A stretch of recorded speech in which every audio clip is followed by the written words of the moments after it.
Now, Daniel, I have a question for you. Mm. Do you believe in Jesus? Because you're gonna meet him. Yeah. Death wish is.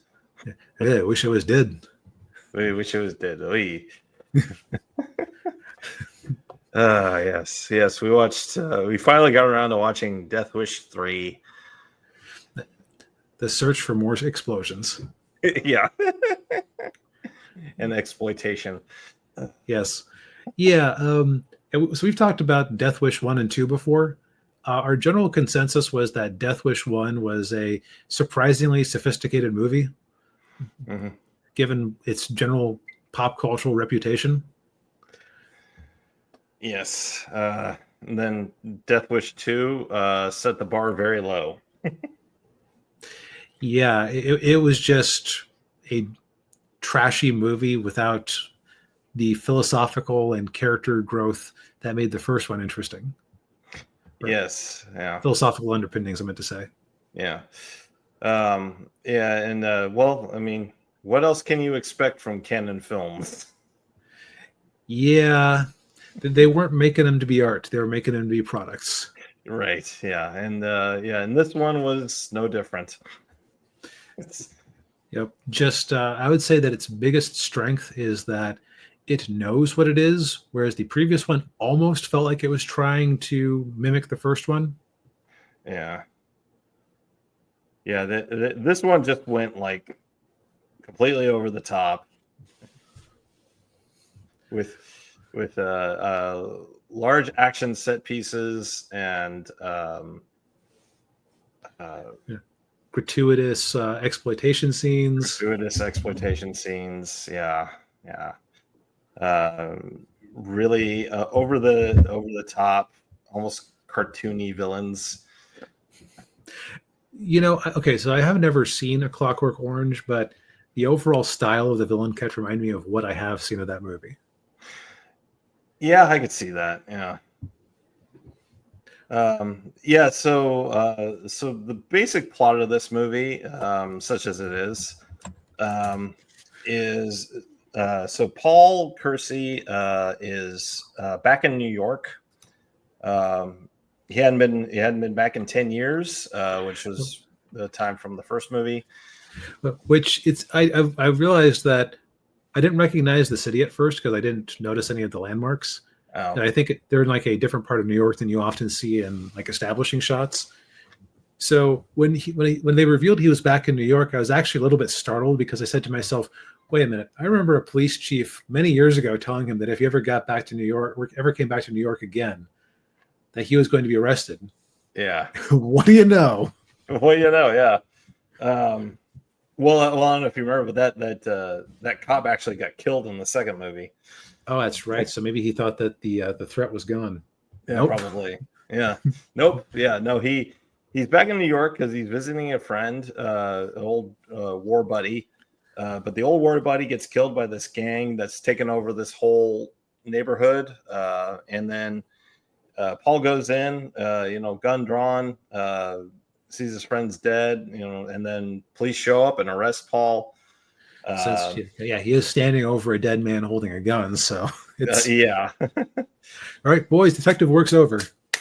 Yep. I'll go home. So he gets arrested, and then the police chief there, his name is Richard Stryker. Stryker. The guy the actor who plays him kind of looks familiar. I've seen him he's one of these character actors that just pops up in everything. Ed Lauter. He was in the 70s King Kong, not on the teen movie as the coach. Huh. He was in Cujo. I never saw Cujo. Me either. I'm just going over his IMDb real quick to see if there's anything I've ever actually seen here. Grey's Anatomy, Chocolate News, The Prince and the Pauper, the movie, which I've never heard of this edition. Yeah. Purple Heart, Brothers in Arms. Oh, he was in the Adam Sandler Longest Yard as Dwayne. Oh, okay. Okay, yeah, definitely a character actor, just in whatever would pay the bills, I guess. Yeah. Yeah, and yeah, Schriker he makes a deal with Paul. Because he's got the problem with this gang, and he said, "Hey, you help me take care of this gang, and I won't go after you. I won't prosecute you for anything." Right. And the problem, you might ask, why doesn't the police just go after the gang? Well, it's because their gang leader has excellent lawyers who keep him out of trouble. Yeah. And one of the actually one of the gang members I recognized was Alex Winter, who played he was Bill S. Preston Esquire from Bill and Ted. Really? Yeah. Yeah, Hermosa. Yep. And another actress in the movie was actually you probably wouldn't recognize her because she's kind of unrecognizable in this movie, but is Marina Sirtis, who played Counselor Troy on The Next Generation. Oh, who is she in this one? She was the Hispanic woman who had Oh, a bad thing happen to her. wait, is Counselor Troy's actress Hispanic? No, she's British. Okay, did they just bronze her up for this movie? Yeah, they bronzed her. Yeah, they did. Yeah. Oh, that's hilarious. Yeah. Well, it's Canon Films. What do you expect? Yeah. Um, also means we've gotten to see the counselors then. Yes. Yeah. Actually, what's interesting is there's a documentary about the history of Canon Films, mm-hmm. and they talked about the Death Wish franchise, and they interviewed her in the documentary, and she's like, "Oh yeah, I definitely felt exploited." Yeah, as well she should have. Yeah. Now, story-wise, Kersey is basically done progressing as a character. Mm-hmm. His character was basically set in the first one. It looked like he was going to put aside his vigilante ways in the second until the last bit of his old life was finally taken away from him. Yeah. And so in this one, he just kind of, and of course, in this one, they cut to the chase by having him have this forced mission from the police chief. So he's basically on the hunt from the jump. Yeah. Yeah. And they also kind of implied in like a couple of little expository lines that he's been basically traveling all over the country, just going around being a vigilante and just killing criminals. Yep. I mean, this is basically the Punisher movie franchise we never got when you get down to it. Yeah, it is. Yeah. Which you might say, DB, there have been multiple Punisher movies. Yeah, but never 5 with the same guy. Yeah. Is more what I mean. Yeah, we've had 3 different guys. Well, actually, let's see, Lundgren, 4 different Punisher actors. Right. But yeah, and so Paula is just basically doing all of it. It kind of felt like you mentioned it too. It was kind of felt like a Man with No Name type story.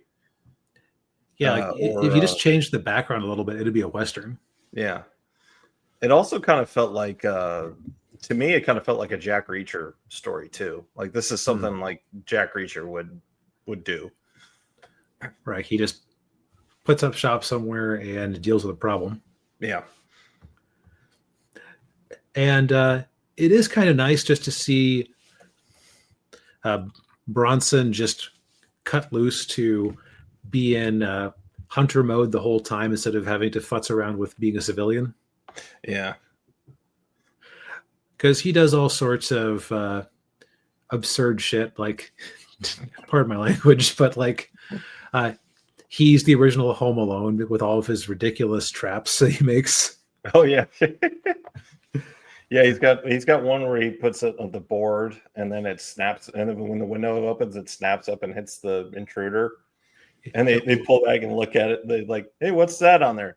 Teeth. Yeah. Or he'll have like a whole bunch of nails on a board under a window. So when someone tries to break in, they just completely rip up their feet. Yeah. And have to get a tetanus shot. Yep. Now, as far as the villain, there's not really much to him. Again, like the fact that he has these lawyers who are so good at getting him out of trouble. First off, it's because he does a good job of keeping his own hands clean as far as the public can see. Yeah, he never participates in any crimes. He always gets one of his gang to do it. But you also get the feeling that he's like an affluenza kid. Yeah, I can see that. Yeah. I don't think it's actually ever stated anywhere, but that's just the impression he gave off. Yeah, the psychology of him. Yeah. Well, that would explain the lawyers. Yeah. Yep, that was the other bit that made me think of that. Also, nobody but a spoiled sociopath rich kid would ever get the idea, I'll shave my head perfectly down the middle of my head so that I have extra room to draw my gang tattoo or my gang markings. Yeah. It was a pretty dorky haircut. Yeah, it made more sense once he had his mark on it, but it was still like, I just kept thinking, is that a real haircut? Is that a thing that people did in the 80s, this reverse mohawk? Because I've certainly never seen it. I haven't either. Yeah.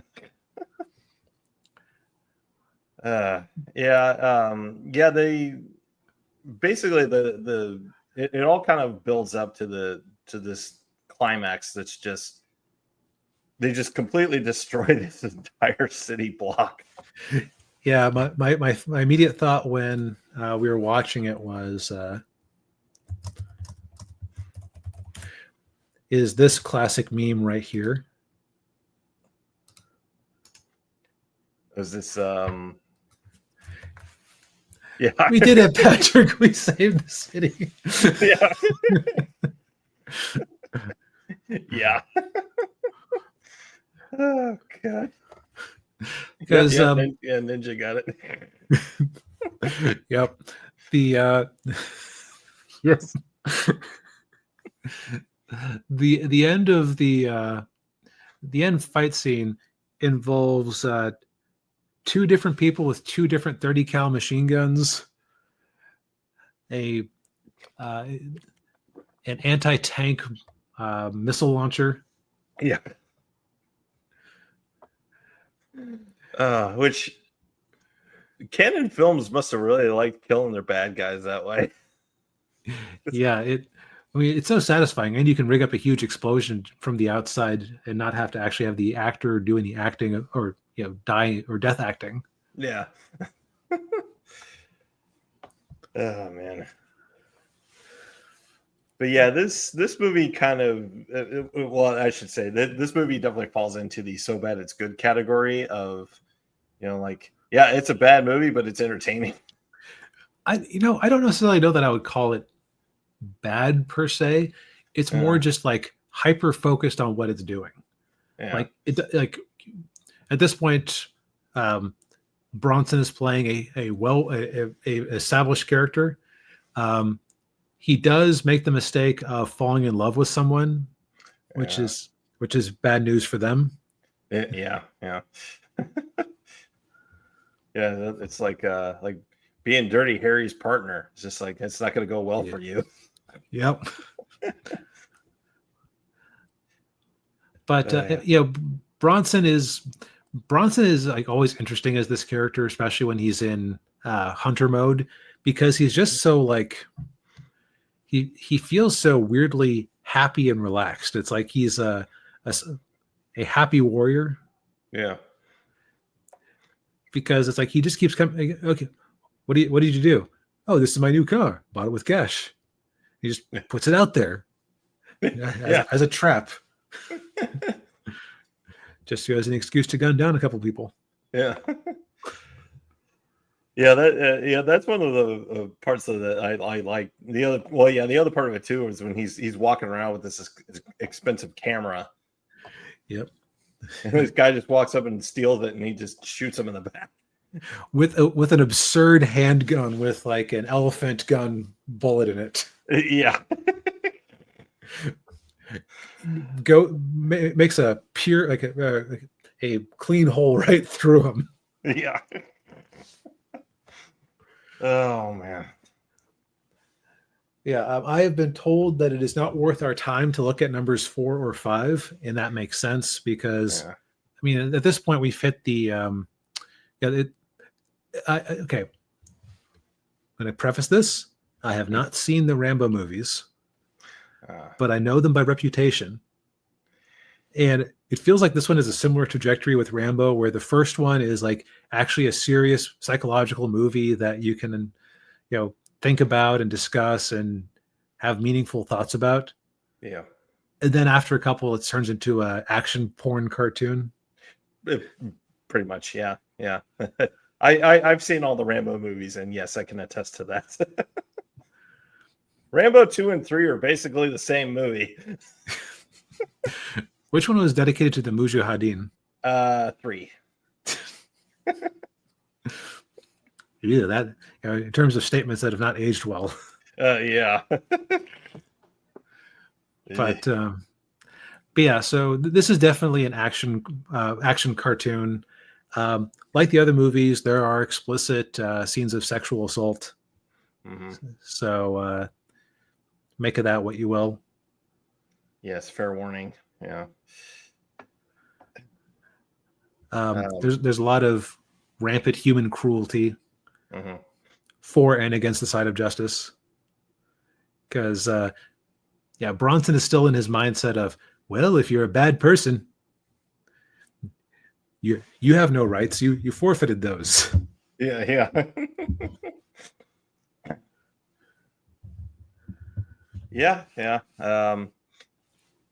So this movie is on so it's on Amazon, but you have to have an MGM Plus subscription. I think it's also on Pluto TV, though. I couldn't be bothered to make that work, so I just ended up renting it from Amazon. That's what I did too. Yeah, it was like $4. Yeah, like $3 and change. Yeah. So, but if you like schlock, this is worth. This is worth a go. Oh, I do have one last thought. Yeah. So I can't remember from Death Wish 2. Did they bring back his original electronic music theme in that one? Because I'm trying to remember if they did or not. I can't remember, but I think I did see Jimmy Page did the music, and I think he did the music on the second one. Okay. For those of you who don't know, Jimmy Page he's a guitarist for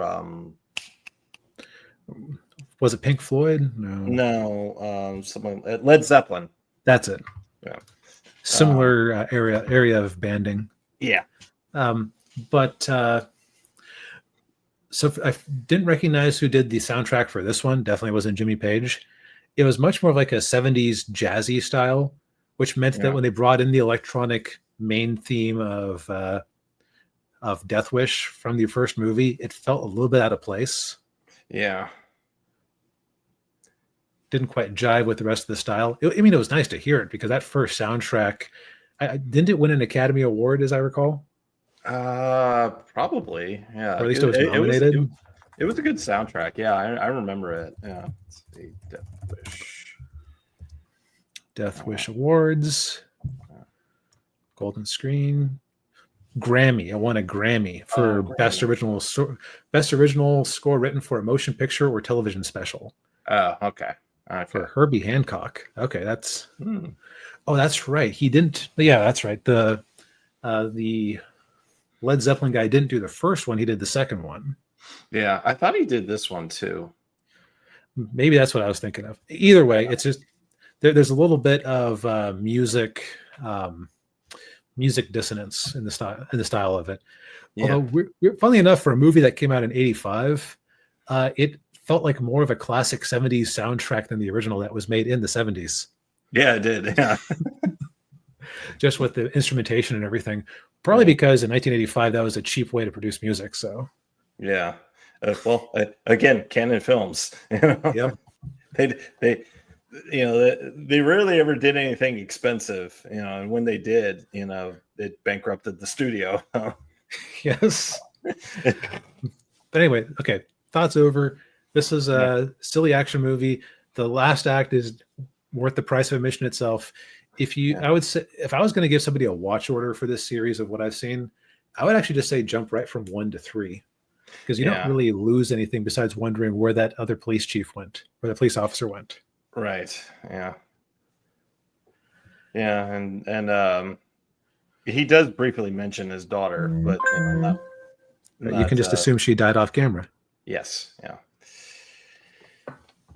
But yeah, I mean, it's like I said, it's fun schlock, and yeah. If you watch the other 2 Death Wish movies, yeah, you could definitely jump right into this one. If you stomached 2, this is your dessert. Yes. Yeah. Well, I think we've said all we need to say for tonight. Indeed.